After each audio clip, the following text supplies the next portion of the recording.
test. Okay.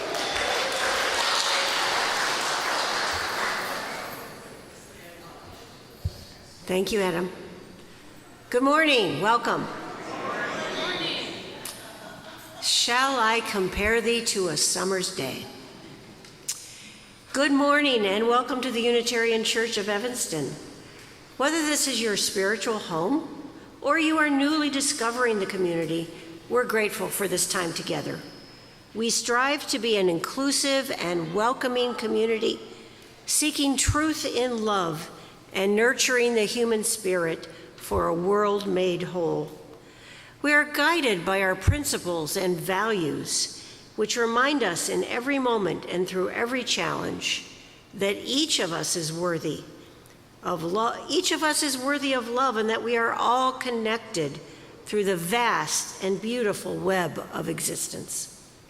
We come together to remember our kinship with one another and to hold one another in heart and mind with tenderness and with careful attention, and to dedicate ourselves more fully to living our shared values.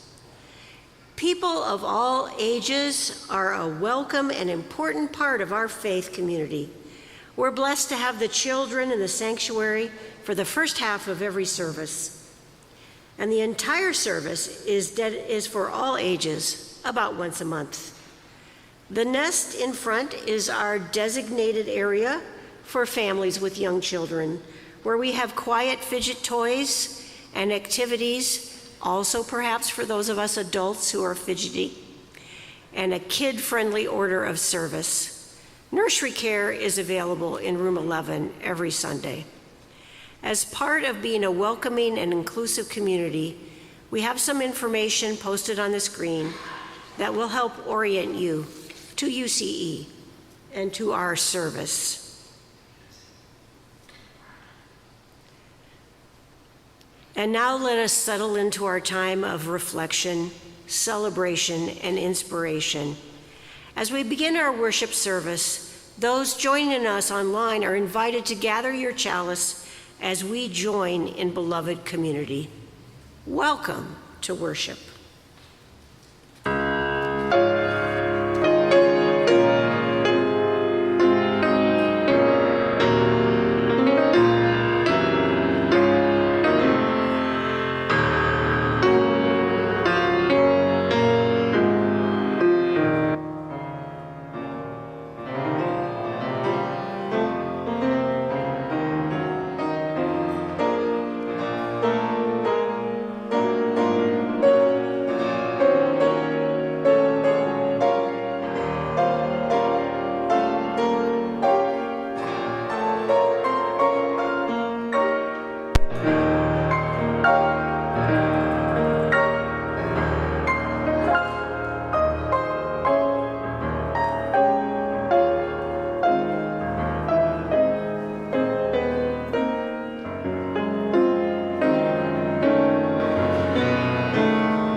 I know many of us hear these words every Sunday, but when I was rereading them this morning, I was struck with how beautiful and apt they are. So I encourage you to really let them sink into your heart. The Unitarian Church of Evanston resides on land that was recorded as being transferred from the local Potawatomi community to the U.S. government in 1829. Shortly before the Potawatomi in this area were forcefully removed west of the Mississippi River. The land was then sold to white settlers. We remember the ancestors of contemporary African Americans, the individuals, the families, and the networks of Black people who built up our country's culture and economy, a role forced on them originally by enslavement. We acknowledge the intentional violence that landed on North American shores in 1619 and has continued throughout the generations and remains a reality today. These acknowledgements are one small effort towards building long-term solidarity with contemporary communities. We commit ourselves to take what we learn here today and to incorporate it into our lives and our thoughts into action. Please join in our words of shared commitment. We name these realities with honor for all the ancestors, respect for all our descendants, and gratitude land we use as sacred space. Reverend Elizabeth Harding brought the flowers this morning to honor our ongoing commitments to equality and social justice. Please join in saying the words on the screen. May we be reminded of our highest aspirations and desire to bring gifts of love to service the altar of humanity. May we know once again that we are not isolated beings, but connected in mystery and miracle to the universe, to this community, and to each other. Please rise in body or spirit and join in saying the words of our covenant. Love is the spirit of this church, and service is its law. This is our great covenant, to dwell together in peace, to seek the truth in love, and to help one another.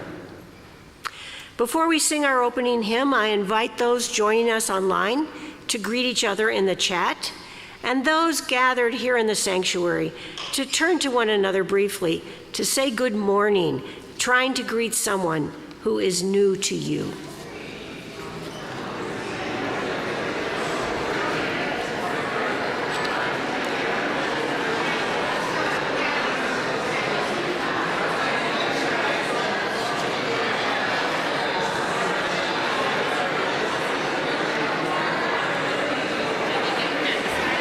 Yes.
Please stay after the service and continue your conversations. If you are new to UCE, please stop by the welcome table with the red tablecloth at the back of the sanctuary to get more information about our community.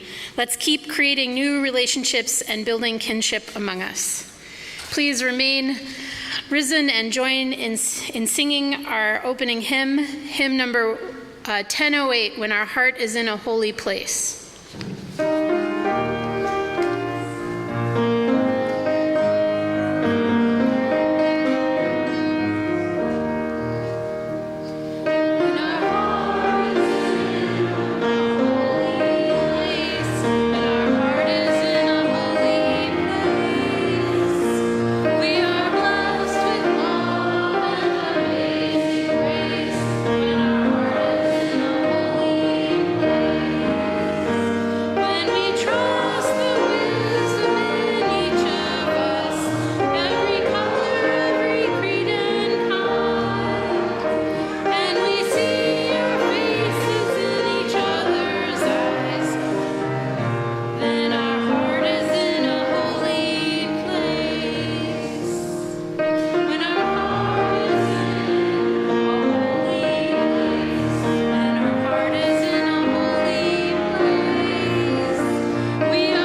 Oh, good morning, everyone.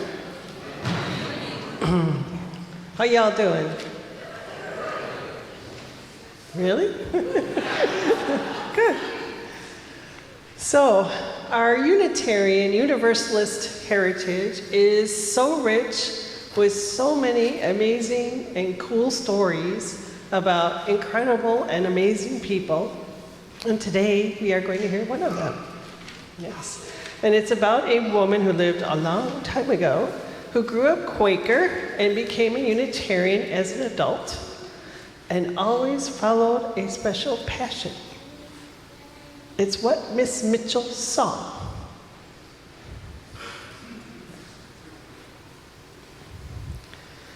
On the first day in August, in a house tucked away on the fog-wrapped island of Nantucket, a baby girl was born. And like all babies, this baby was given a name. Her parents whispered it to her like a gentle breeze, Mariah. At first, little Mariah knew only her mother and father, her older brother and sister, and the simple rooms of home. But as she grew, Mariah came to know her island. She rambled its gold-dappled dunes. She breathed fragrance of its wild roses.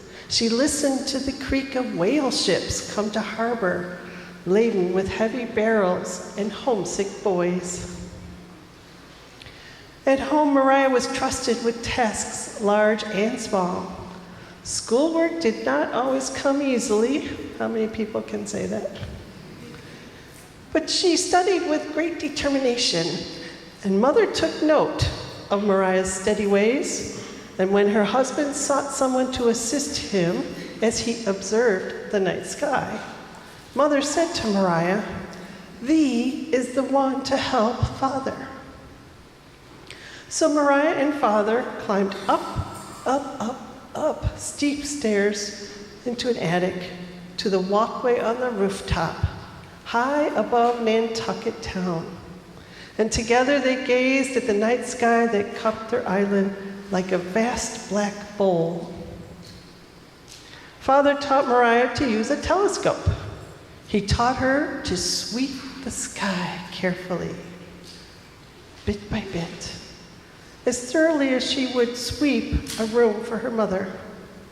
He liked to say, "Thee must wonder, thee must watch closely, then will thee see and know thyself." Mariah watched and she wondered. She saw for herself and was captivated. From then on, night after night, Mariah swept the sky. She made fast friends with stars that shone as if punched into the black with a whalebone needle. She knew the stars by name, Rigel, Spica, Polaris.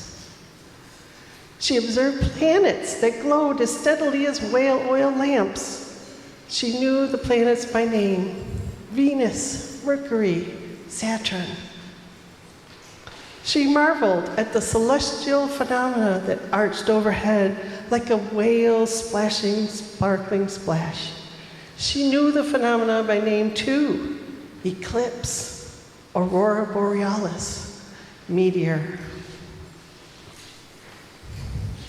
Ship captains, home for a while from their whaling, relied on the Mitchells to help them navigate. They brought chronometers, which were costly timepieces that were made to withstand the ocean voyage, to the little house on Vestal Street. And by her side, Mariah learned to rate the chronometers. So using a sextant and careful calculation, she determined their accuracy so that sailors at sea might establish their position, and when their arduous work was at an end, set a course for family in Nantucket town. For a while, Mariah was a teacher, but she intended to advance her own education too. So guess what she did? She became a librarian. Her quiet hours at the Athenaeum were devoted to the study of advanced mathematics and celestial navigation. And year after year, when day was done and darkness settled over Nantucket, Mariah climbed the steep stairs to her rooftop to sweep the sky. And one clear October evening, Mariah saw something new. A nameless patch of light, bright and blurry, not far from the familiar Polaris, a comet. She hurried to tell her father. "My Mariah," he exclaimed, "thee must tell the world." The letter, bound for Boston, took 2 long days to leave stormy Nantucket. While half a world away, the King of Denmark had pledged a gold medal to any astronomer who discovered a new comet with a telescope. Finding one of these hurtling chunks of ice and gas was a rare feat, and many hoped to win gold and glory. In a grand observatory in Rome, an astronomer priest spotted the same bit of light, and he immediately sent word to claim the medal. But Mariah had seen the comet first. The letter from Nantucket, dated 2 days before the priest's sighting, slowly made its way across the ocean. It passed hand to hand from the astronomers of Harvard College to the astronomers of England to the astronomers of Denmark. While these men of science considered the dilemma of who ought to rightfully claim the medal, Mariah swept the sky. And while they scrutinized the letter from Nantucket, Mariah swept the sky. And while they consulted the astronomer priest of Rome, Mariah swept the sky. At long last, they concurred and affirmed Miss Mitchell's discovery. And so the heavy gold medal made its way across the ocean to Boston, to Nantucket, and to Mariah's steady hand. The medal was inscribed with the name her parents gave her, the name known to shopkeepers, to sea captains, to sailors, and to school children, Mariah Mitchell. And it bore the motto, "Not in vain do we watch the setting and the rising of the stars." Miss Mitchell saw a comet. The world saw her. The end.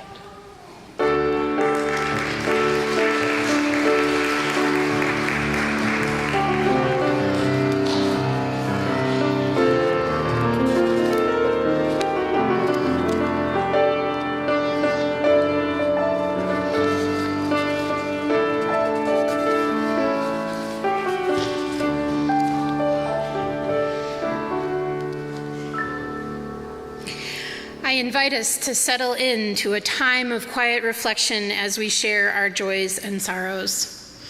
If you have a joy or sorrow you would like spoken out loud, you may write it in the book at the back of the sanctuary. You may submit it through the Google form found on our homepage of our website, or you may email one of the ministers. We listen to these offerings with tenderness and respect. Let us all quiet our bodies and voices during this sacred time by breathing in together and breathing out together. These are the joys and sorrows that have been shared before our service today. As many of you are aware, there was violence at the former president's rally yesterday, and here are the words from our Unitarian Universalist Association in response.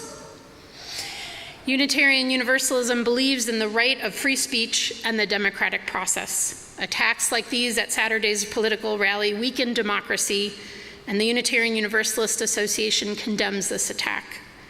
At a time when democracy is already at risk, these events will only make our political environment more precarious.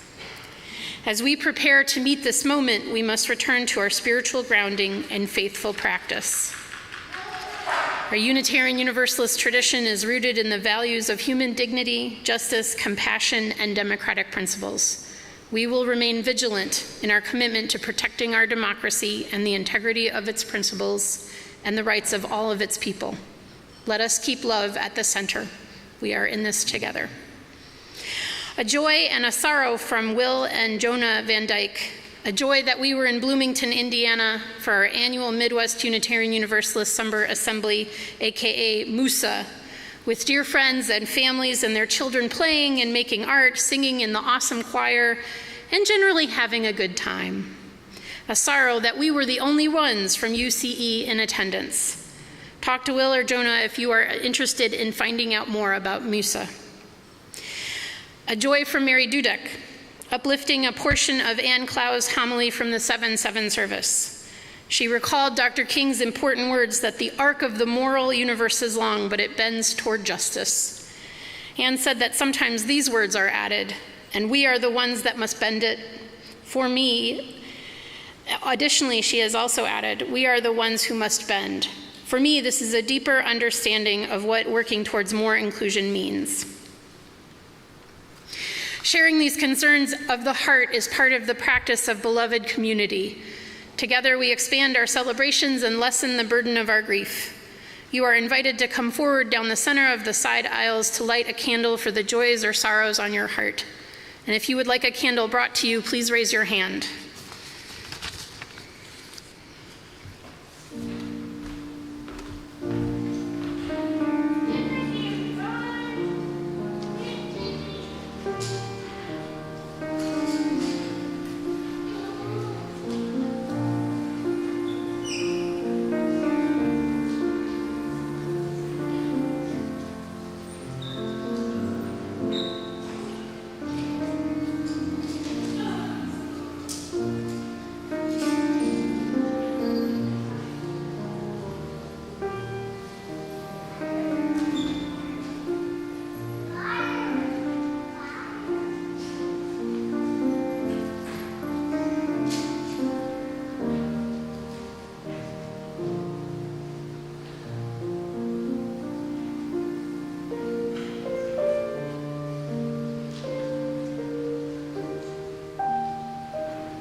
Please join me in the spirit of prayer and meditation.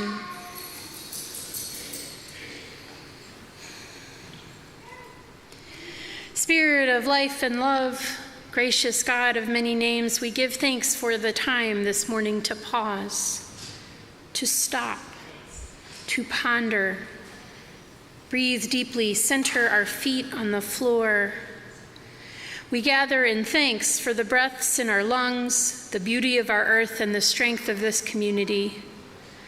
We hold in our hearts those who care for family and ill health, those who live with grief or chronic pain, those struggling with addiction or illness seen and unseen. We are with you.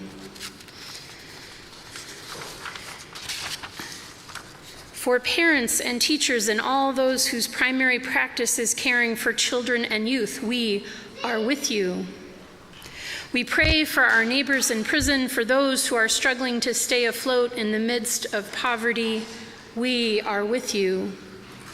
We pray for all those living in harm's way. We pray for our planet and commit to work that will lead us away from the harms of climate change. We pray that wisdom, compassion, and empathy will guide the leaders of our world. May they and we be instruments of a just and lasting peace.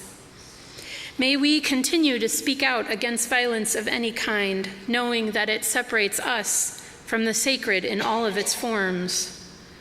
Our lives are blessed by those who knowingly, with curiosity and courage, face their final days. With our deepest compassion, let us hold in our hearts all those names dear to us, named, unnamed, and forgotten. Let it be so. Amen. As we sing our response, our young people, preschool through 6th grade, are invited to head to room 3 for their faith formation time with their adult leaders.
As we say in our covenant each Sunday, service is our law. UCE is called by our mission, values, and principles to contribute to our community, to form accountable partnerships, and to express gratitude through giving. Today's offering will be shared with Restored Justice Foundation, which advances legislative change, trains advocates, and conducts research with a focus on rolling back the punitive policies of the past and replacing them with smart and safe policies for the future. We seek to support, empower, and promote healing and hope for people who are incarcerated, their loved ones, and their communities. You may text to give, mail in a check, put cash in the collection bowls, or give from our website. If you write a check, please indicate in the memo line if your check is for the shared offering or some other giving. The ushers will now come forward to pass the collection bowls down the rows. Please give as generously as you are able, and may what you give bring you joy.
Excerpt from Ahab's Wife, or the Stargazer, by Sina Jeter Nasland. In crow's nests, I have been a skilled lookout, and I know how to sector out the world, how to ever so slowly turn my head, how to alert the sides of my eyes, which see motion better than a direct gaze. Still, I gaze and gaze, and the ocean twists as usual. There's booming always, and the sound of spray rushing in the air. At this point, the narrator interrupts Ahab's wife and tells us that she has begun to think Ahab is lost at sea. She speaks again. And yet, when I blink, I seem to collect configurations of stars. Perhaps it is to know them. My eyelids slide down, followed by a smooth, lubricated lifting. And there you are, starry sky, no longer out there, but through the lens of my eye, brought home into my head, into the brains of all and any beings who lift their faces and open their eyes. There's the great journey yet to be taken. Let my mind be a ship that sails from starry point to starry point, that I can see their glory. That is my place, that I have these moments to be alive. Surely they are alive in some other way. Perhaps it is only being that we share, but something is shared between me on this rooftop and them flung wide and myriad up there. What was the golden motto embroidered on the hem of my baby's silk dress? We are kin to the stars. We are kin to the stars. Their light is in my hands. I gasp in the crisp air of earth, and I know that I am made of what makes stars. Those atoms burning bright. I lower my hands. Why, they are here within me. I am as old as they, and will continue long as they. And after our demise, we will all be born again eons from now. What atoms they have, I cannot know. I cannot call their names, but they are not strangers to me. I know them in my being, and they know me in mine. Little scrap, little morsel, the stars sing to me. We are the same.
Thank you so much.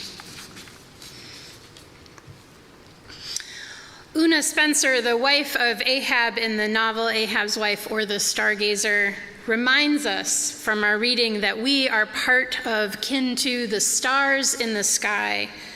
She demonstrates the need and the purpose of a third place, a place where you can go and reflect about your life and your environment, a place that reminds you of your place in the order of things, a place where you are simultaneously very small under the great night sky, and a place where you are also your right size, watching it all. In the novel, she meets Miss Maria Mitchell, budding astronomer, Quaker, and then friend and perhaps member of the Unitarians. There are two different schools of thought about this. Wikipedia says one thing, colleagues say another. What we do know is she hung out with the Transcendentalists and was part of that community. Una gives us an example of that in-between place, the third place, that we all need in our lives to take care of our spirits.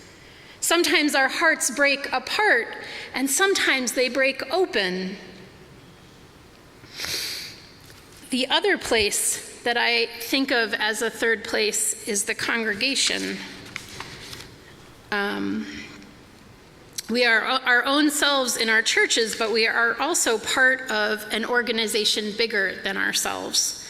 A faith made up of values that we can make real together and as individuals. Part of this process is trying to articulate what those values are and how we make them visible in the world.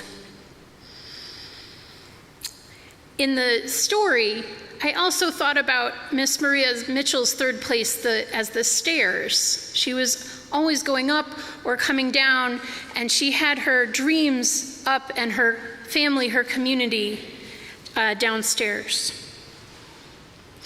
The Unitarians and the Universalists throughout their separate and combined histories created many statements of faith or beliefs. In 1790, the Universalists created this declaration of faith and then added something important, the Liberty Clause. Basically, the Declaration of Faith shared the church's beliefs as a whole, and then the Liberty Clause allowed for a variety of individual interpretations, stating neither this nor any other statement shall be imposed as a creedal test, provided that the faith thus indicated be professed. So they wrote a creed, and then they decided that individual conscience should be an important part of how that creed is interpreted. The Unitarians were even more focused on individual freedom and right of conscience. The Unitarians organized themselves that early as an association of churches, independent congregations who developed their own individual covenants. Think corporate statements of purpose, not statements of belief. Because Unitarianism means we reject the Trinity, that we believe God is one, and that we believe in following the life of Jesus, we depended on individual churches to adopt these ideas, and the messages were provided by the clergy in the churches, mostly in New England. In 1925, the American Unitarian Association wrote a statement expressing the predominantly practical emphasis of Unitarianism. I'm quoting from a small book of essays. We value our doctrines only so far as they are the revelation and will of God, and so far as they tend to improve the religious, moral, and intellectual condition of mankind. The great end of this association is the promotion of pure morals and practical piety. So we know from this that the Unitarians are focused on figuring out how to live their lives in ways that made their values visible. That's what piety means, how to live religiously. They weren't focused on telling what people to believe, only helping them figure out the how of living their religious lives. As one of my professors, Mr. Chris Pyle, American politics professor in college, joked, "What happened when the Unitarians and the Congregationalists split?" I don't know, Mr. Pyle. What happened? The Unitarians kept the furniture and the Congregationalists kept the faith. You might imagine that my reaction was displeasure, to say the least. Once he found out I wanted to be a UU minister, he would not let up with the teasing all semester. He's going to come back. Now, it's the Universalists' turn to shine. Universalists adopted the Winchester Confession in 1803 at a convention in, of course, Winchester, New Hampshire. And then they changed their profession of belief, their creed, again in 1899, and then again in 1935, adding contemporary language each time. Over and over, the Universalists documented their common faith of universal salvation, that God is a loving God and that human beings will be restored to relationship through God's love. So we have this value of individual conscience. You can see it all through our history, and you can see it too in American history, in our nation's development, especially in the Constitution, even though that document only applied at the time to white men. We have this value of the right of conscience and these covenants, not creeds, of how we are going to be together as our guides. And the way these covenants and professions of faith are written, they don't include everyone. So you can imagine what happens next, right?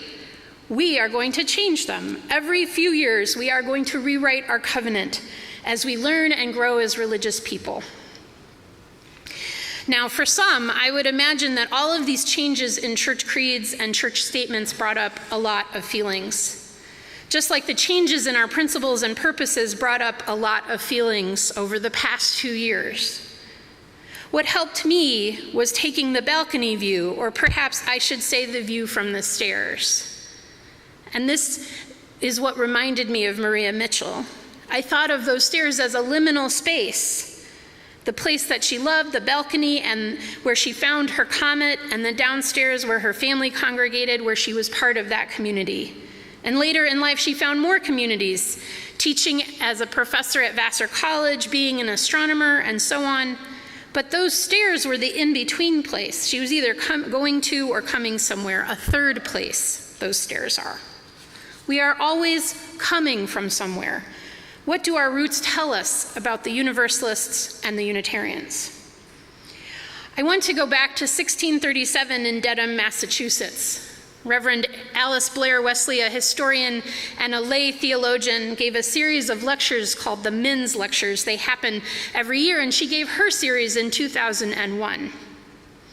Reverend Wesley tells us that the folks who came from England first had to design a town government, and once they had allotments for houses and fields, had tended to their animals, they could start thinking about a church.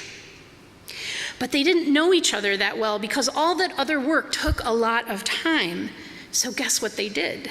They set up a series of weekly neighborhood meetings, each with a discussion question that would be shared ahead of time so people could reflect on it ahead of the meeting.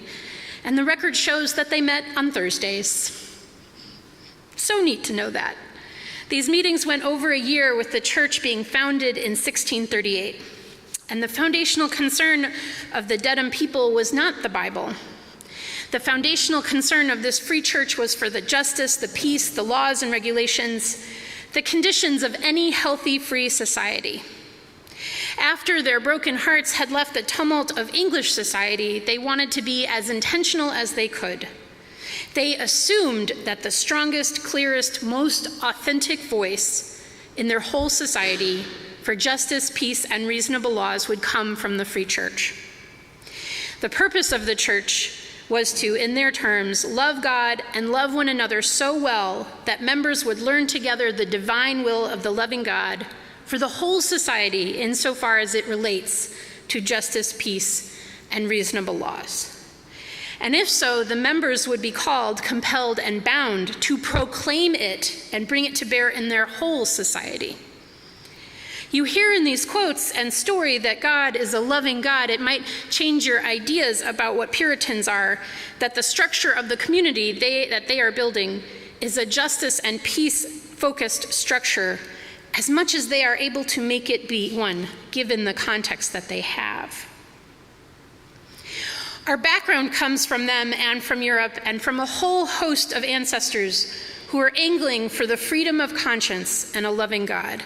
And we are still on the stairs, looking at our history, seeing the through line of the concept of conscience and a loving God.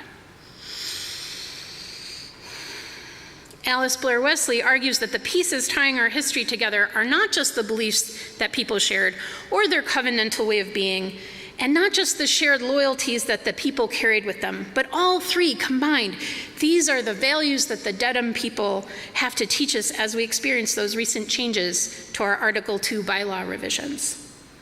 The Dedham folks came to a conclusion after all these meetings about what their purpose should be. It read, members of their new free church should be joined together in a covenant of religious loyalty to the spirit of love. And once the members are joined together in a covenant of their own writing and signing, the members' loyalty should only be to the spirit of love, working only in their hearts and minds. Once again, aha, there it is. Reflection leading to a shared covenant, loyal to the spirit of love, based on their conscience. So neat.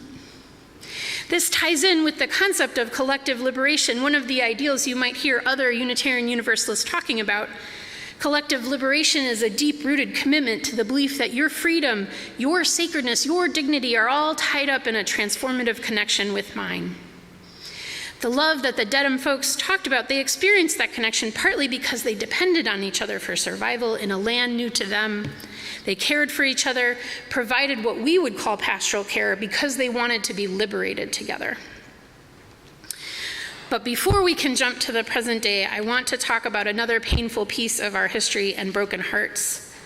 I want to point out that we have experienced this process of having a broken heart in our faith community and in the outside world, and gone through the process of being apart and then becoming open-hearted again.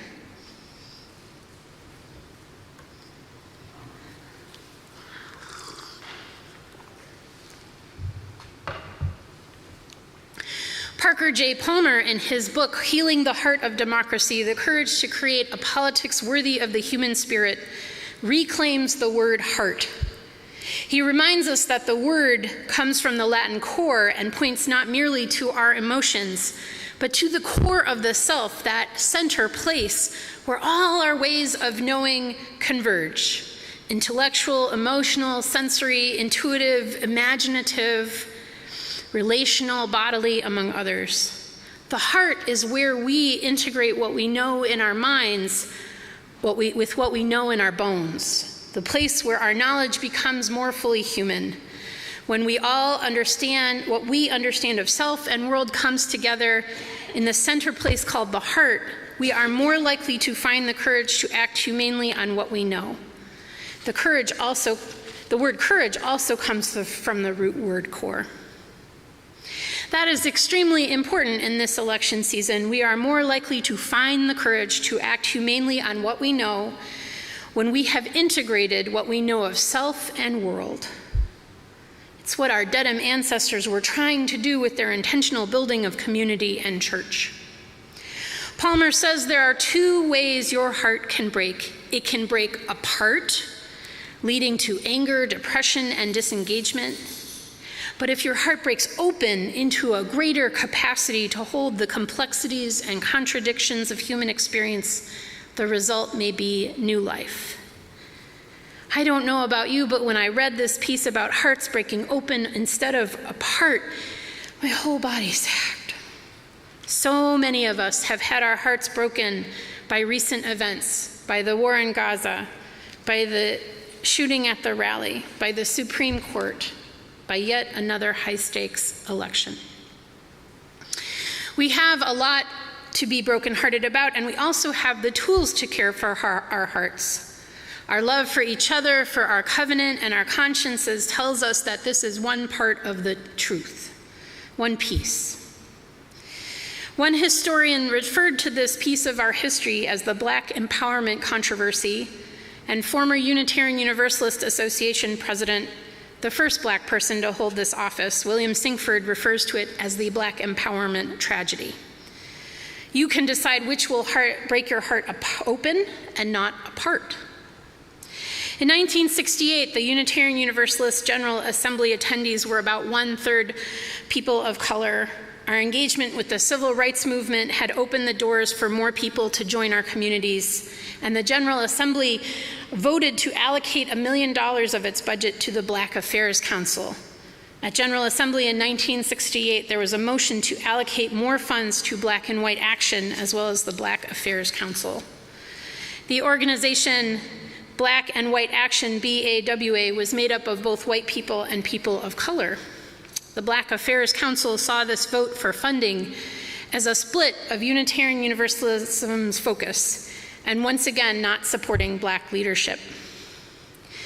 Led by Hayward Henry, now known as Dr. Mtengulizi Senyika, now a Presbyterian elder, the members of the Black Affairs Council, White Allies, and others staged a walkout at General Assembly. Many of those folks never returned to Unitarian Universalism. The hurt and pain caused by the lack of support for people of color within Unitarian Universalism is not limited to those events in the 1960s. For many years, folks have shared stories of being hurt by Unitarian Universalist communities.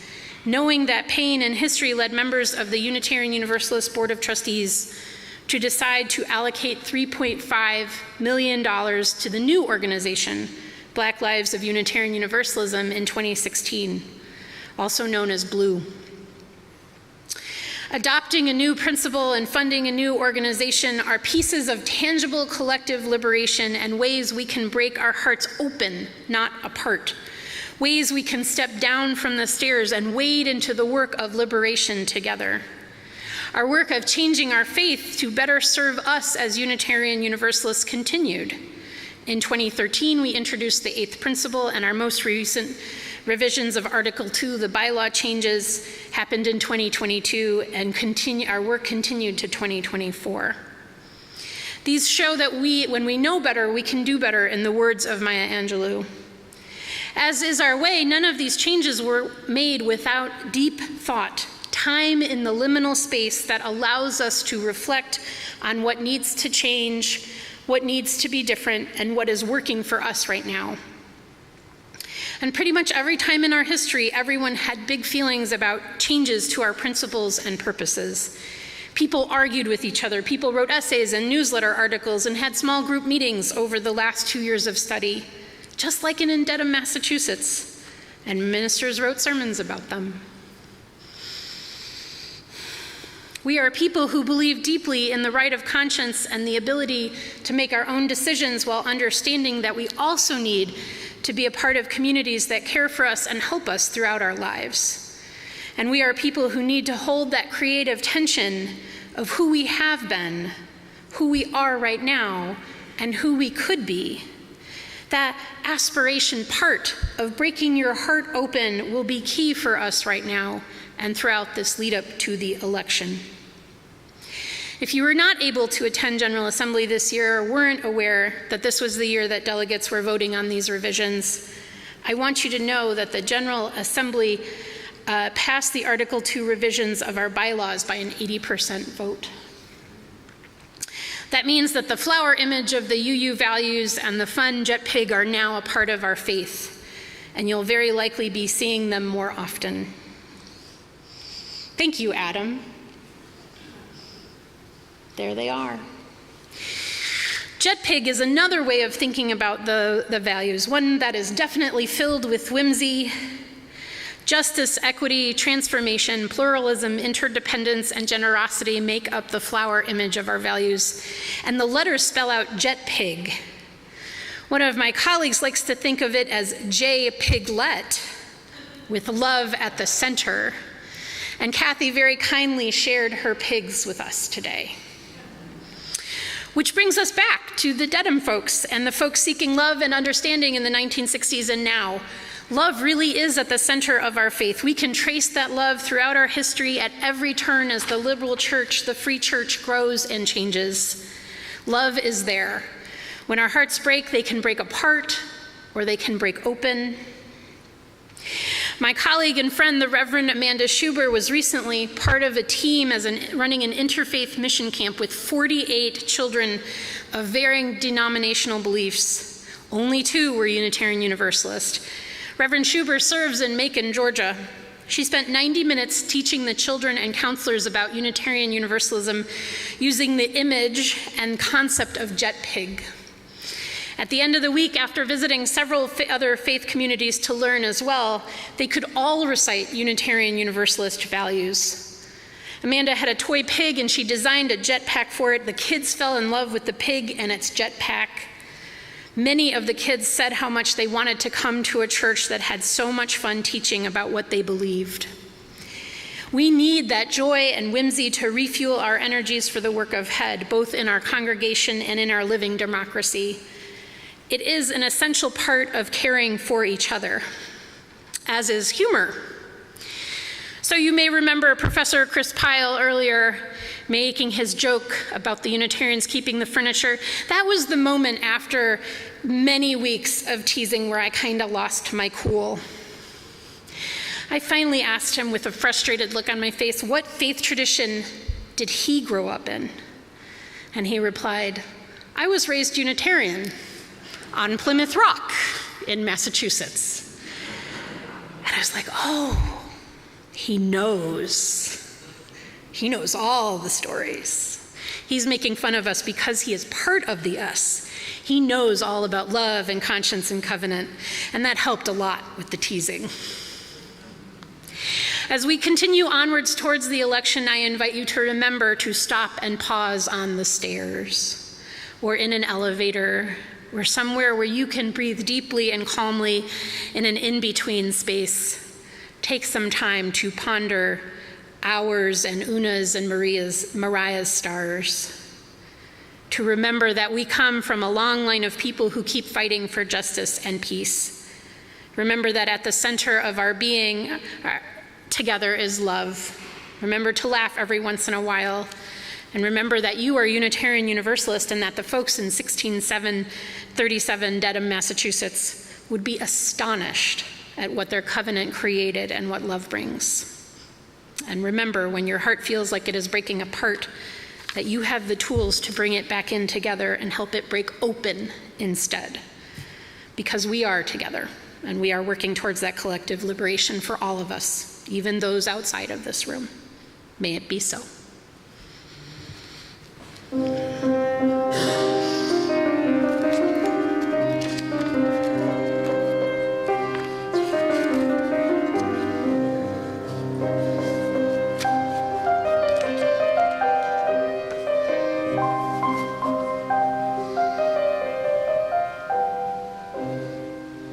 Please join me in extinguishing our chalice today.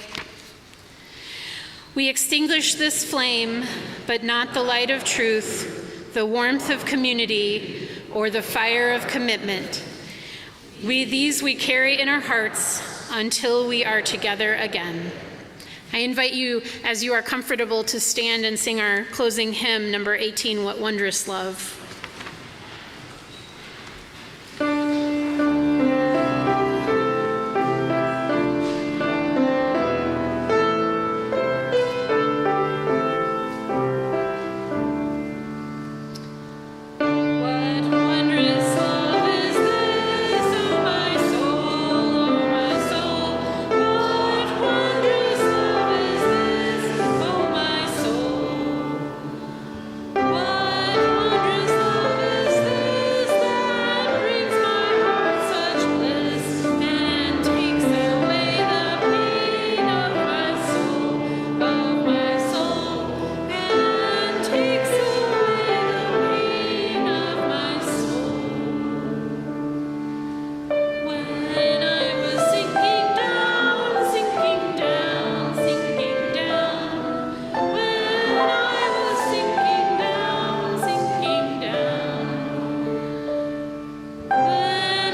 Our benediction today is adapted from the Reverend Wayne Arneson.